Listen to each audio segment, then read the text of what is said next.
En seulement quelques minutes, les fortes pluies ont gonflé ce canal de 800 mètres de long qui traverse le campus de la Garde.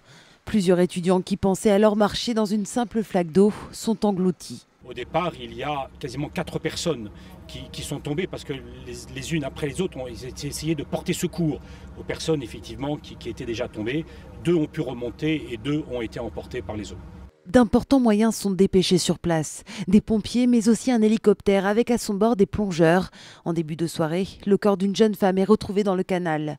Depuis, les recherches se poursuivent pour retrouver l'autre étudiant porté disparu. Le maire de la Garde parle d'intempéries sans précédent. Moi, je suis né dans cette ville, j'ai jamais vu des orages d'une telle intensité. Moi, j'étais présent à 15 heures dans les rues, c'est vrai qu'il fallait rouler sur les trottoirs. J'ai jamais vu des pluies aussi fortes, aussi puissantes. Dans certaines communes, des quartiers entiers ont été submergés. Ici, au Muy, en 1 heure, il est tombé l'équivalent d'1 mois de précipitations. Sur les routes du Var, ni les riverains ni les automobilistes n'ont été épargnés. L'eau s'est même infiltrée sur les autoroutes. Près de Marseille, des tronçons entiers de l'A51 ont été inondés. À Cassis, les rues de la ville ont même été transformées en torrents de boue.